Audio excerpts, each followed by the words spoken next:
Shabbat Shalom. So as some of you are familiar with, it's been, that's a little loud. Sorry, I was adjusting the sound system and I think it is louder than I was expecting. Some of you may know it's been usually my tradition when the Shabbat and Rosh Hashanah are coming back to back like this, that I often give you a bit of a break and don't really do a sermon for this Shabbat right ahead. But today I felt there was something I needed to talk about, and it isn't part of my Rosh Hashanah sermons, so you're going to have to put up with me for a little bit longer. I've been wearing a kippah 24/7, give or take, sleep and bathing, since I was 21. I was visiting Israel and visiting with some friends of my mother's family, and some former students of her and their family, and they had become Haredim, they had become ultra-Orthodox, and as I stayed with them in their very small apartment, enjoying the blessing of Hachnasat Orchim, of hospitality that they showed me, they asked me to make one accommodation. Since their children were still quite young, they wanted me to wear a kippah when I was in the apartment, so that way the children would not be confused about some people wearing a kippah and some not. And of course, as a good guest, I accommodated them. I put on the kippah. The funny thing was, I realized when I left the apartment and when I was no longer a guest of theirs, I had no reason to take it off. Why would I take it off? Why had I not been wearing a kippah before? Some people wear a Star of David around their neck. Others may wear a Jewish-themed t-shirt. Why would I not wear a kippah? And so as I came back to England, where I was studying at the time, I kept the kippah on 24/7, and it's been on my head ever since. That summer, following that experience, which was in the springtime, my best friend since kindergarten and his then current girlfriend joined me in England, and we did a little sightseeing in Europe. And the experience that stood out for me on this topic was going to Vatican City, going to St. Paul's Cathedral. Anybody here been to St. Paul's Cathedral? A few hands. You all, of course, have heard of the Vatican, and you know about the beautiful artwork and treasures that were taken during the various years of exploitation and pillaging that they engaged in. And having studied about this extensively, both in high school and in undergraduate, I wanted to see firsthand, what did the Sistine Chapel really look like? What did the statue of Moses really look like? So there we are, standing in the queue. I'd been in England, remember, so I'm allowed to use that word. And as we're standing in queue, there's a big sign that says, "Please remove all hats." Okay, well, I'm not wearing a hat, I'm wearing a kippah. No problem, right? And indeed it was. As I get up to the head of the line and they do the security check and they wave me and my friends through, we walk into the huge opening of the cathedral, and behind me, I hear the English-speaking tourists muttering loud enough so I could hear, well, I don't know why we had to take our hats off if they let him in wearing that beanie. And that was my first experience of now being singled out as somebody wearing a kippah in public. But I bit my tongue and I did not share with her the retort, if the Pope gets to wear one, why can't I? Clearly, it's okay to wear this inside the Vatican, or else the Pope wouldn't get away with it. But that incident came back to mind freshly because, well, there are people who are now having to fight and die about what you wear on your head.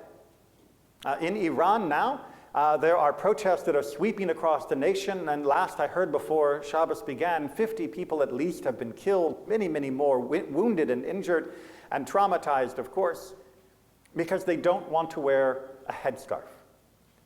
Now, it may seem a little hypocritical for me, somebody who will absolutely recommend wearing a kippah 24/7, to tell you that I think they should be allowed not to wear a religious head covering. I mean, after all, if you come up on our bima, you will know that I will require everybody to wear a head covering, and you'll know that if you come to the Torah, I require everybody to wear a talit. Who am I to say that Iranian religious police don't have the authority to enforce their religious dictates upon the people of their country? Well, there's a difference, I hope you can recognize, between Temple Israel and a country.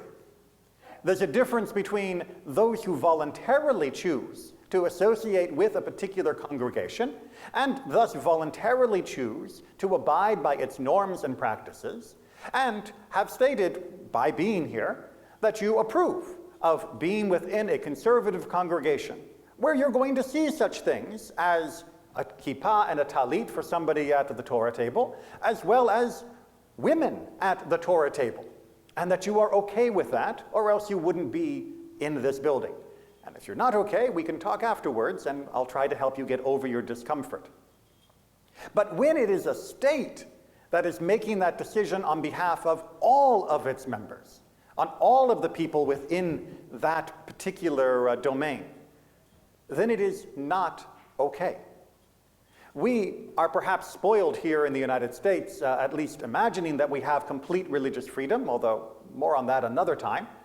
But around the world, people do not have that same sense of liberty. They cannot embrace their faith as they wish. They cannot embrace their life free from someone else's dictate of what they wish their faith would be. And as such, millions of people suffer around the world. Yes, I am an advocate of religion. That should not come as a surprise to anyone. But I am not a dictator of religion. I am not trying to tell everybody how to live their life Jewishly. I have very strong opinions about that.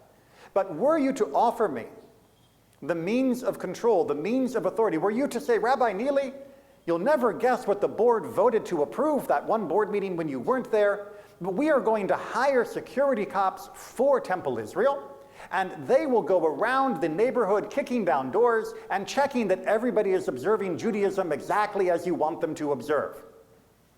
I would not be happy by such a gift. This would not make the rabbi happy. You can take that out of the budget. We do not need that, nor do I believe we should have that.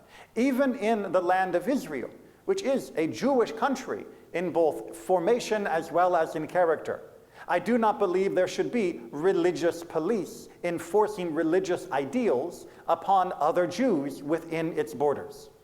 Having had a friend while I was studying in rabbinic school walking through a street where she was wearing a sort of Bukharian-style kippah, that is to say with a side band and flat top, something that could have easily been mistaken just as a hat.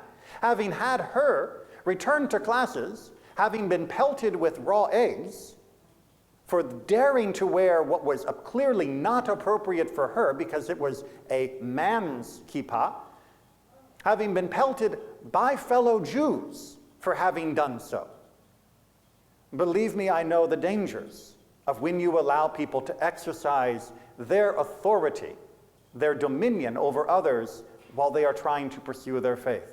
Having watched people gather stones on Friday afternoon to be able to have them available to throw at cars should they dare to drive into their neighborhoods, to recognize that for some, that is the way they prepare for Shabbos, and to have seen those stones be thrown by people I respected. You recognize the danger. I did not plan to give much of a sermon today, but when I see millions of people standing up for their right to take off the equivalent of their kippah, I have to make sure that we know that we stand with them. Yes, there is a history with Iran, and Iran has not been, as a nation, the best friend to the Jews in recent history. But that is the business of politics. That is the business of statescraft. That is the business of terror funded by a state. But for the rank and file, the men and women of Iran who want freedom as much as we want freedom, I stand with them. If they wish to remove the hijab and believe that they are still good members of their faith, if they wish to remove their faith entirely and be free to explore the world without oppression, I stand with them. All of God's children deserve to find their own path to God's doorstep. All of God's children deserve to live without the worry or fear that someone will attack them for what they wear or don't wear. And we are all God's children, and we should stand together with all that do not yet have that freedom. Shabbat Shalom.